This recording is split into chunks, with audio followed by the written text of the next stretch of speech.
response is just like a pattern in which you're like something terrible has happened to you and you're reacting in a way that is framed by your trauma. Because trauma is a perspective. Trauma is like putting on glasses and the glasses being like the wrong prescription. That's the best way I can explain to you. And so every time you do something, you're doing it based on what you're seeing, which is clouded by your trauma. And so, one thing about trauma responses is that like I broke it down into three. It manifests in relationships, which is my main topic, in I think three broad ways: your attachment style, a trauma disorder, and a personality disorder. So for attachment styles, there's a fantastic book by Amir Levin and Rachel Heller called Attached, which I advise everybody to read.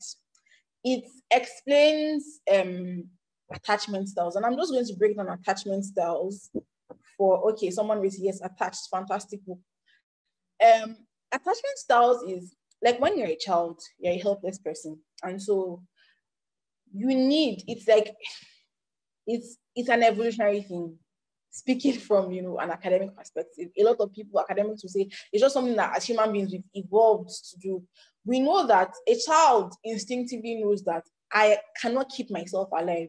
I need to form an attachment with someone who is independent, an adult that can take care of me. That's what you need to do. But a lot of times, people fail to form stable attachment styles.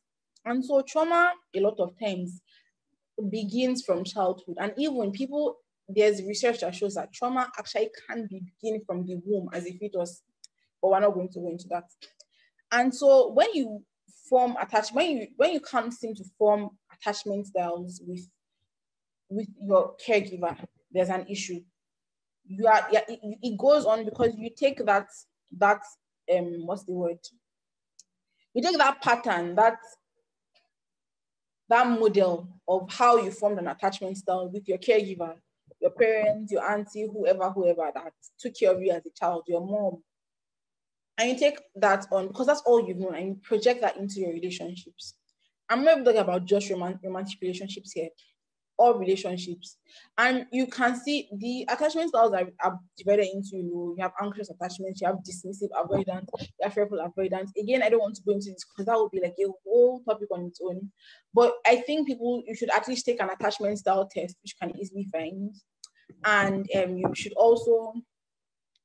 take an attachment style test. And if you feel like you have you feel like as you were growing up, you had a lot of issues with your parents, I think you should read that book called Attached. It's by Amir Levin and Rachel Heller.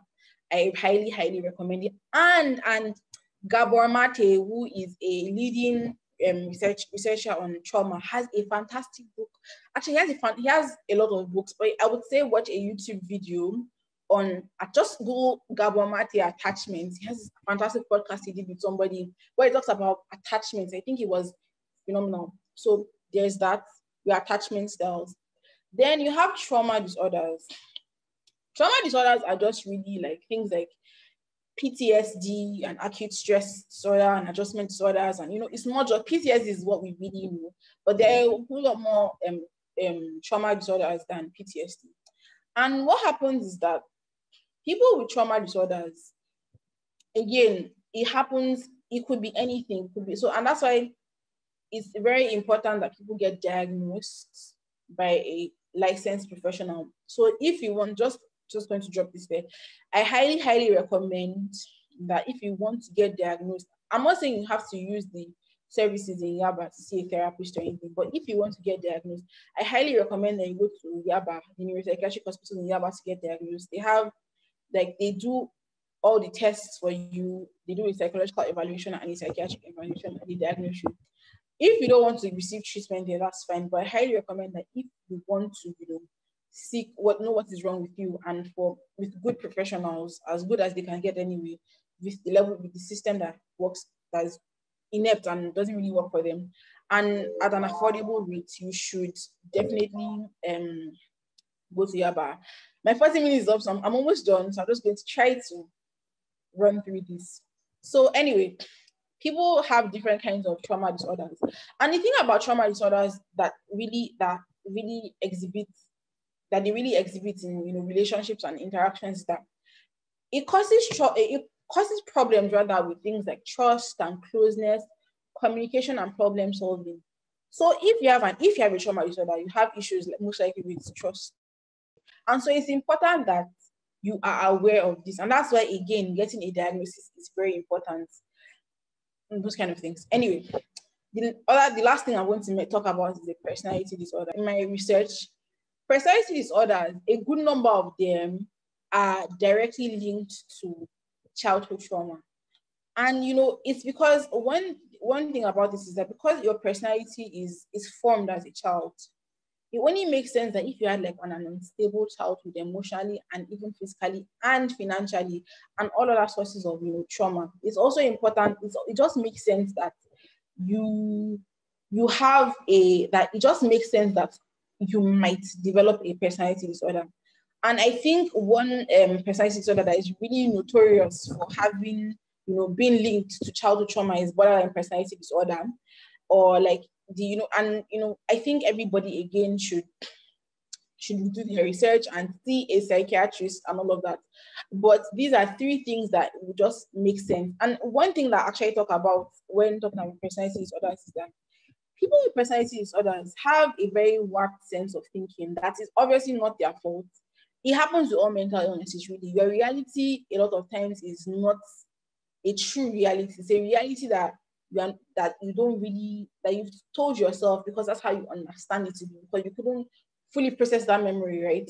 And so people that have personality disorders, they have a very warped way of thinking about themselves and others, and they can't really regulate their emotions. They have something called emotional dysregulation, where their emotions are just spiking and going up and down, and they don't really understand how to really control their emotions. And all these things, especially with a personality disorder, having a personality disorder is like if you're like an adult, it's like you're stunted emotionally. You have you're like a 10-year-old or a 7-year-old in like a 30-year-old's body. That's the best, because you've never really grown emotionally. You're still in that place where you're traumatized and you've never really processed that emotion. And that's all for these trauma responses and relationships. And the reason why this is so short in comparison to me breaking down trauma itself is that once you have a good understanding of what trauma is, it's easy for you to pick out the things that are like wrong, and you can easily identify what you need to work on. And that's why I have this short slide for trauma responses and relationships, but I have a very long explanation and long slides for trauma itself. So the next slide. I want to drink water. Give me a moment, please.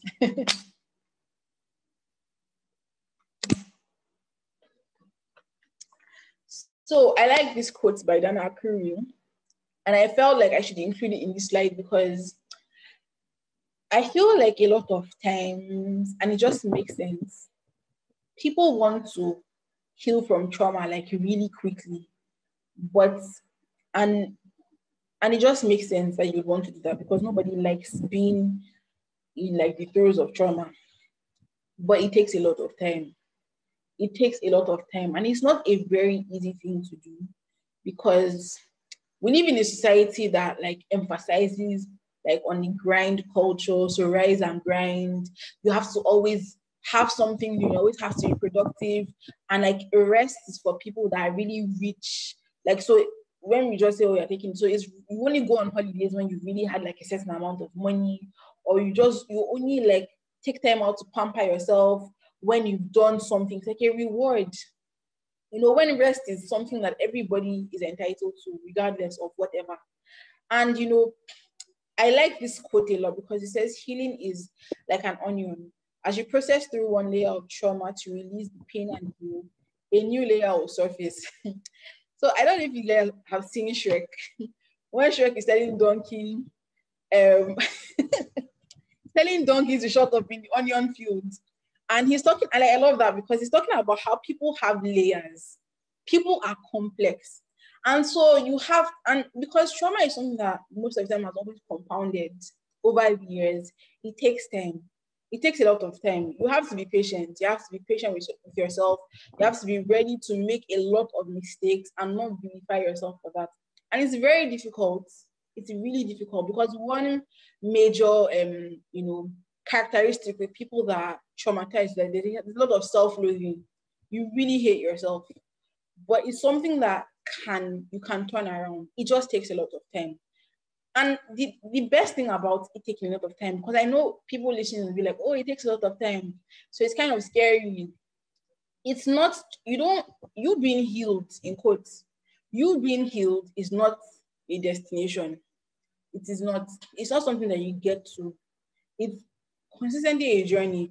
And if the only thing you do is just embark on that journey for the rest of your life, it's a huge thing. It's something that a lot of people don't do. A lot of people can't do.